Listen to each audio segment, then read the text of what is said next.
dans toutes les vidéos qui sont en train d'être filmées ici, j'espère que les amis de la diaspora qui suivent le message. Eh bien, chers amis de la diaspora, je vous dis ceci. Les élections, c'est un peu comme l'année bissextile. Elles reviennent 4 ans, 5 ans après. Ne perdons pas notre temps en des palabres. Engageons-nous dans le processus démocratique. En tant qu'indépendants, nous, on va faire la plateforme au fur et à mesure. Nous allons diffuser au fur et à mesure les éléments sur cette plateforme-là.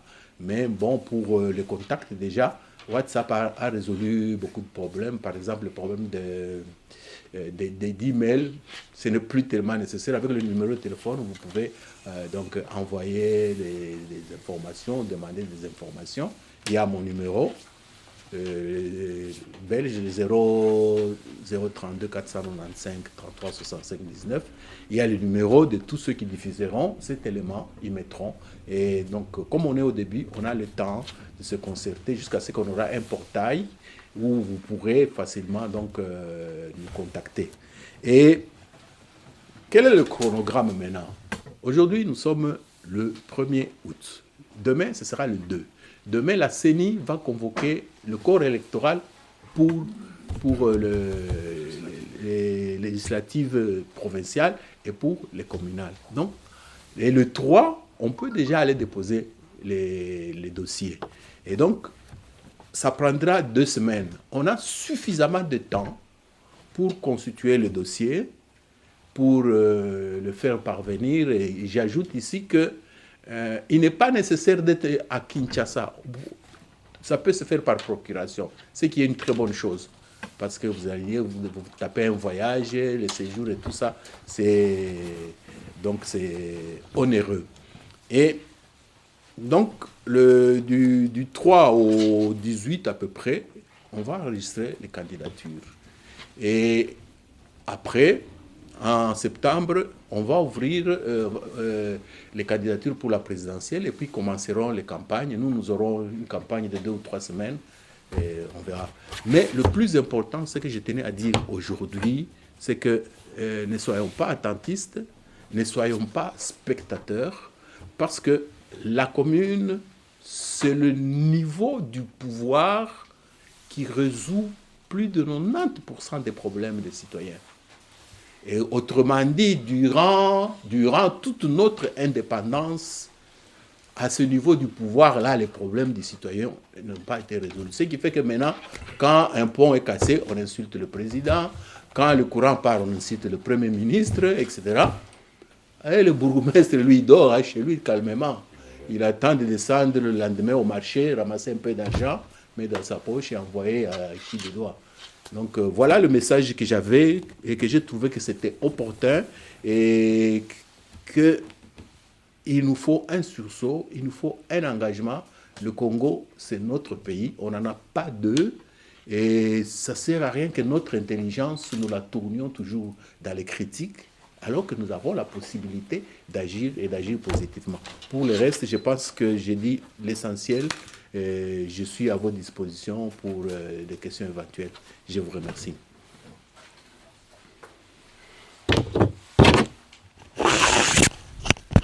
La première question. Vous prenez la parole en tant que qui? Je prends la parole en tant que candidat et en tant que membre d'une plateforme, comme on a dit, dans le week-end de presse, on a dit, une plateforme citoyenne pour la promotion des candidats et la diaspora. C'est écrit dans le communiqué. Ah. Et puis, comme je suis candidat, oui. Bon, pas membre d'une plateforme, je comprends. Voilà. Et il y a un des membres de la plateforme qui est ici, je pense qu'il est en retard peut-être au bureau. Les autres sont à Kinshasa, mais on va élargir parce qu'on voudrait faire un réseau qui soit à mesure de bousculer la donne. Oui, madame. Monsieur Cheikh Fita, votre plateforme comporte déjà combien de membres, où il y a déjà des candidats qui se sont déjà prononcés? Bon, nous avons une coordination où il y a 5 membres. Le président d'honneur, c'est M. Gilbert Kassonné. Moi, je suis le coordinateur.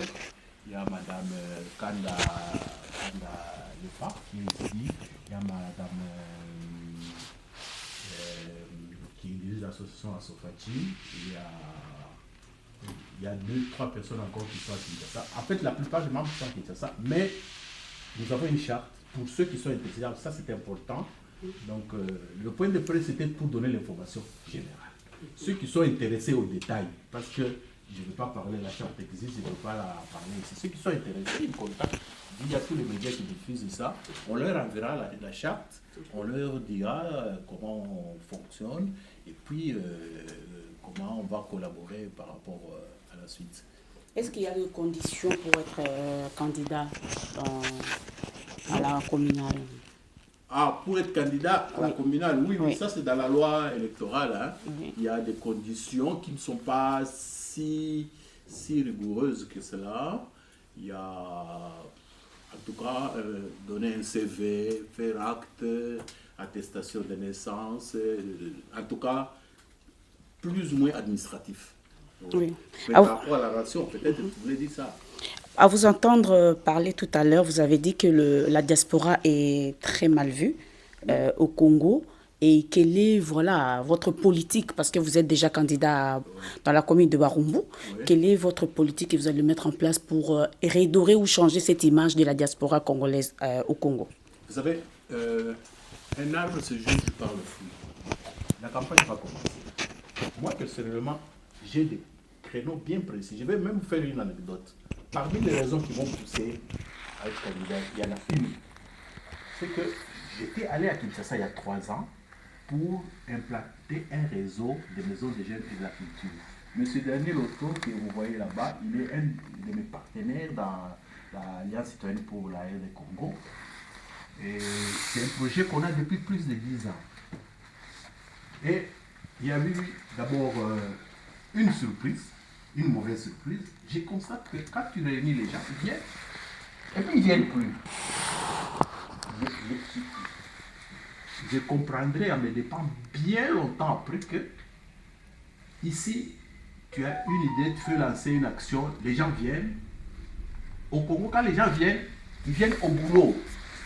Du fait qu'ils sont là, du fait que tu les as appelés à leur départ, transport, etc. Ça, c'est bizarre, mais on devient européen sans le vouloir. Ça, je l'ai compris 2 ans après. Bon, l'autre raison, c'est que nous avons écrit à des bourgmestres, il n'y a aucune réaction. Moi, j'ai dit, mais au lieu d'écrire au bourgmestre, pourquoi ne pas devenir bourgmestre? Parce que je vais vous dire ceci. Les projets de maisons de jeunes de la culture tirent leur origine dans une décision qui avait été prise en 1992 par la Conférence nationale souveraine, qui avait dit qu'il faudrait que dans chaque agglomération de plus de 10 000 habitants, il y ait une maison de la culture, dans de plus de 5 000 habitants, il y ait, etc. etc. Donc le texte existe.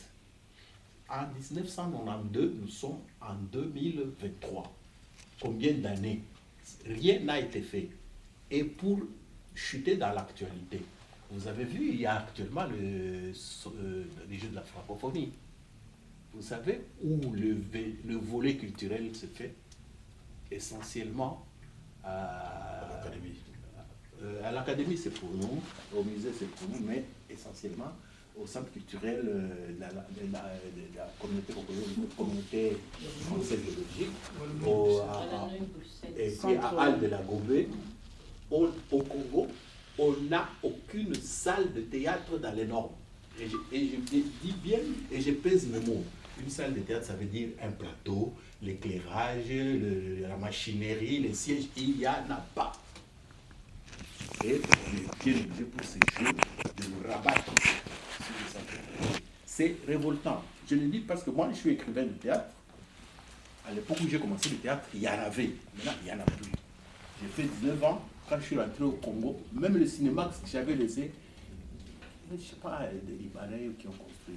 Donc, vous voyez, la culture est en danger. Et la culture, sa solution se trouve au niveau des communes. Parce que si notre liste passe et qu'on devient bourgmestre, eh bien, ce sera parmi les projets pilote qu'on va pousser. Et c'est un projet faisable. La preuve est que pour faire les Jeux de la francophonie, ils ont mis la volonté et les moyens, ça s'est fait. Donc la volonté n'y est pas, le personnel n'y est pas, l'organisation n'y est pas. Et donc si nous laissons ces élections locales et les gens entre partis politiques se partagent les communes, on va perdre 5 ans comme on a déjà perdu 60 ans. Une question, s'il vous plaît. Oui. Un micro du pasteur Bobo. Excusez-moi, je viens d'arriver, mais j'étais en verse. J'ai tout fait pour arriver. La question que j'ai posée, j'ai 2 ou 3 questions, mais je vais les laisser aux autres. Quelles sont les chances avez-vous comme indépendant pour gagner les élections communales? Deuxième question, c'est beaucoup plus par rapport à la personnalité de Gilbert Kakonde, qui est UDPS. Il est clairement UDPS. Il est autorité morale de votre plateforme. Pourquoi ne pas directement soit entrer dans l'UDPS? Ça, Oui. bon, c'est... Mais, Je vais des questions. Troisième question, je pourrais ajouter rapidement, c'est... Attends qu'il finisse ça. Non, je vais enseigner donc aller dans le même sens parce qu'on a Non. fait une interview. Qu'il finisse, parce que Oui, pas je trop de sais. questions. Non, je sais, il va Non, finir. qu'il finisse et Mais puis je réponds à tes je vais questions. dans le même sens. J'ai fait une interview avec vous il y a 3 jours. Oui. Est-ce que cette plateforme a une couleur politique dominante? Parce qu'ici, au niveau de la diaspora, nous ne partageons pas la même idéologie. Bon, tout le monde ici a son parti politique.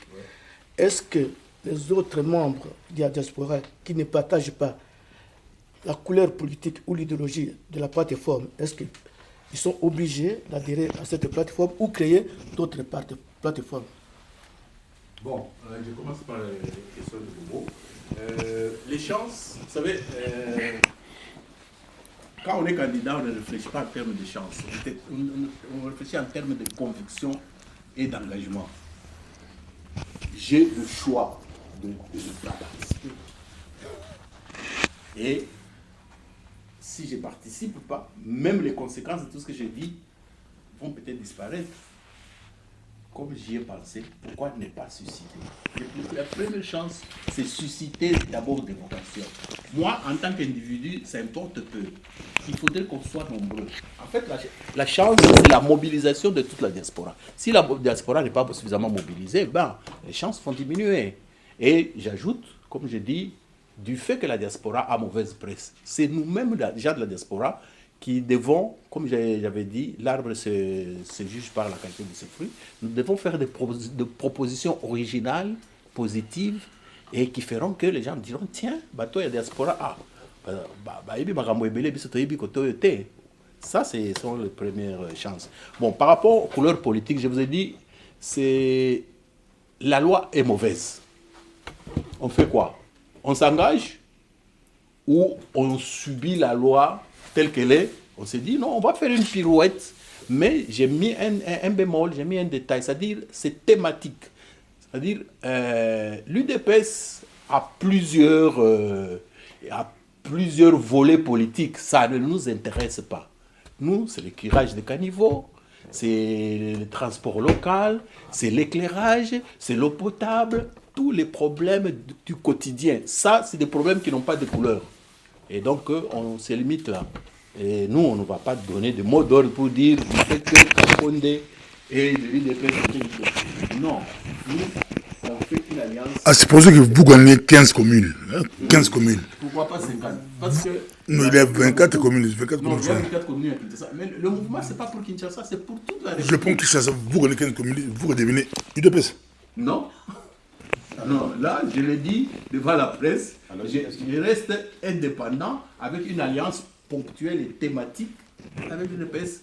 Tout comme on peut faire, vous savez, il y a des communes où on va trouver un parti qui est incontournable. On fait une alliance thématique. Oui, c'est tout. Alors, une question, chef. Vous avez opté pour la commune de Barumbu.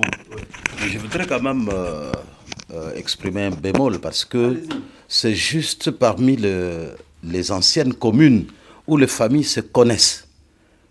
Alors, je ne sais pas si c'est un bon choix d'avoir opté pour Barumbu.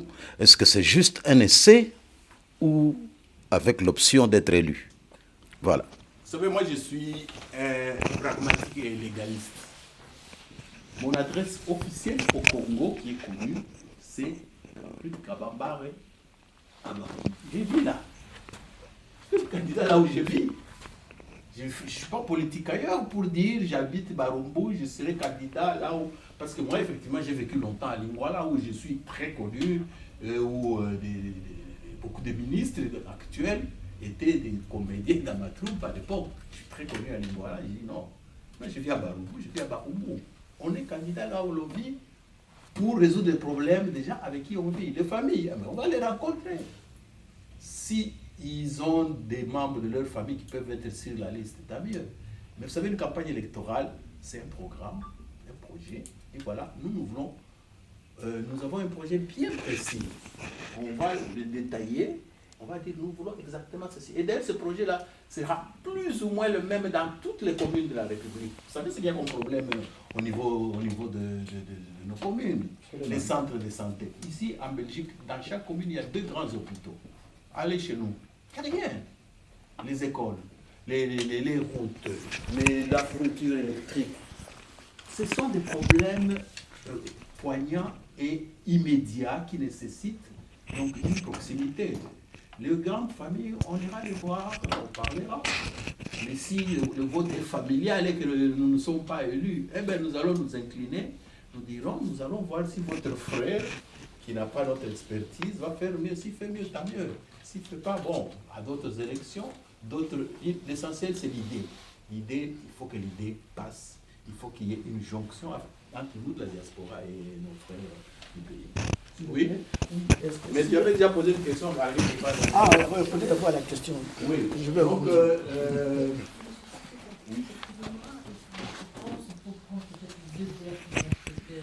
moi, je suis politique. Bon. Dans les 2 dernières, comme ça on a le temps aussi de... Oui, autour d'un verre. Oui. Je peux enseigner. S'il y a une autre plateforme d'obédience, par exemple, libérale, qui n'est pas d'obédience UDPS, que vous êtes prêt? Non, je ne suis pas d'obédience UDPS.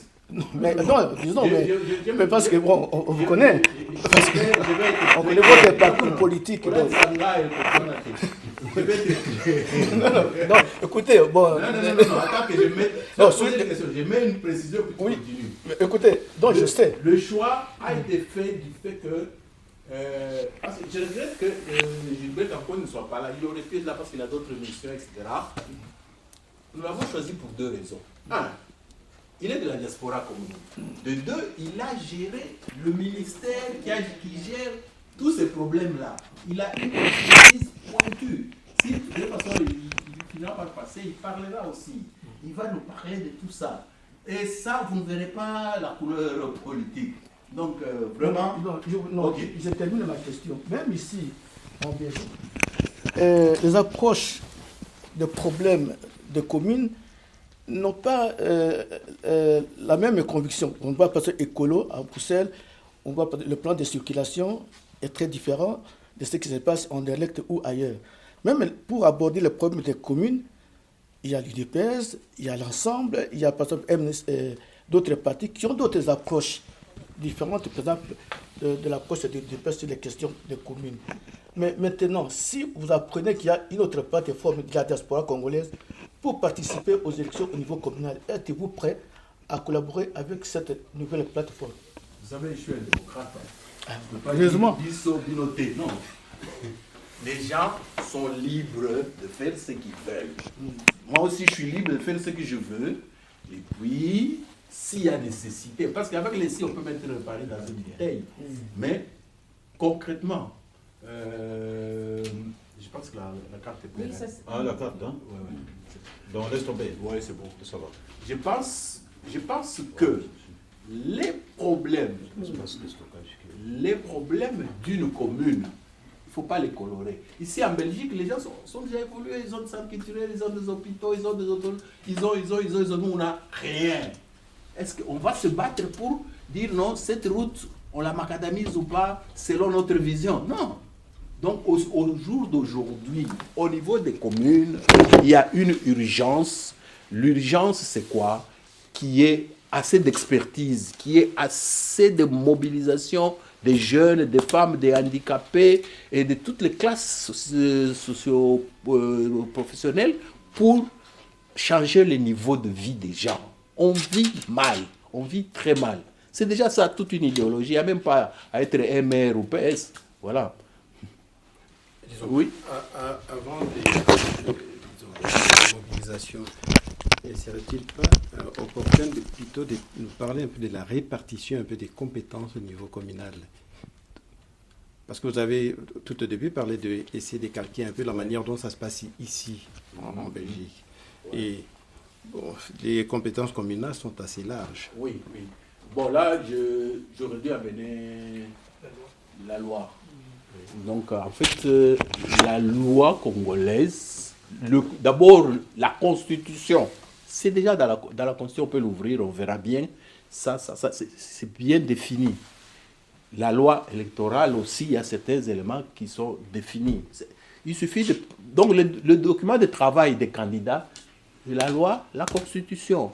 Donc, on lit seulement, on n'a pas lu durant 60 ans. On n'a pas lu, on n'a ni lu ni appliqué. Nous avons lu. Et donc, pour gagner du temps, il suffit, c'est pas de voir. Il y a, par exemple, même pour les routes, prenons rien que les routes. Vous savez qu'il y a des routes qui sont gérées par le gouvernement central, des routes qui sont gérées par les entités locales, par la province. Rien que pour les routes. Mais on prend l'électricité. L'électricité, chaque commune a une cabine de distribution. Il y a des gens qui sont là pour ça. Mais ils rendent compte à qui? Le citoyen se plaint chez qui? Hein, je vais vous raconter une blague qui nous arrive souvent, mais je crois que ça s'est un peu amélioré. Quand le courant part, les gens de mon immeuble, je dis, mais Balobinine. Elle dit, ah papa, oh Tunanani. Voilà. Ça, c'est du quotidien. Mais avec cet engagement dans la vie politique au niveau de la commune, on sait qui dira quoi, qui ira se plaindre. Ce sera plus facile. Donc, honnêtement parlant, il y a eu un vide d'État durant très très longtemps. Notre but, finalement, c'est donc de combler ce vide-là. Ok, merci. Monsieur Chekwita, non, les temps. Non, les temps. Il n'y a pas, oui, voilà. Donc, c'est pas... Parce que c'est le premier round. Pour la Bala Barumbo. Voilà. Je vous remercie tous. Dans le divers. Merci. Après ici. Bon, en tout cas, je vous remercie d'être venu, monsieur. On a apporté à boire, hein. Oui. On ne va pas se séparer comme ça. Monsieur Daniel. J'aurais aimé quand même faire un premier constat. Parce que en Belgique, évidemment, je sais comment ça fonctionne au niveau du pouvoir local. Mais il y a des tas d'écueils. Et s'il y a moyen d'éviter, parce que si on part d'une feuille blanche, pratiquement, s'il y a moyen d'éviter ce système de patricratie, parce que les partis, ça fausse effectivement toutes les donnes, avec ça génère des dysfonctionnements. On ne peut pas passer des partis dans les pays comme le Congo. La remarque est juste, et j'ai signalé que les partis ont phagocyté tout. Mais nous, on n'est pas des moutons qui acceptons qu'on nous coupe la tête. Nous disons, ok, nous allons nous impliquer, nous allons nous battre pour qu'il y ait de l'espace pour les citoyens. C'est pour ça que nous appelons une plateforme citoyenne. Voilà. Ok, merci.